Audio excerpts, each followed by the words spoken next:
প্রথমে শুরু করলাম চা দিয়ে, তার সাথে চলে এসছে কিন্তু গরম গরম পকোড়া। হ্যালো, আমরা আজকে বেরিয়েছি। এটা গিফট করেছি ওকে আমি, এই ব্যাগটা।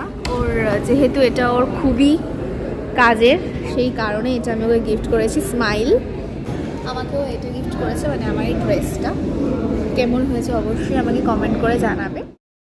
আকাশের কথায় রোজই ভ্যালেন্টাইন্স ডে পালন করা যায়, তো আমার কাছেও ব্যাপারটা তাই। রোজ ভ্যালেন্টাইন্স ডে পালন করা যায় মানে কাছে যে মানুষটা আছে সেই মানুষটা যদি যে কোনো একটা দিনকে একটা স্পেশাল করে দেয়, আমার মনে হয় সেই দিনটাই ভ্যালেন্টাইন্স ডে হয়ে যায়।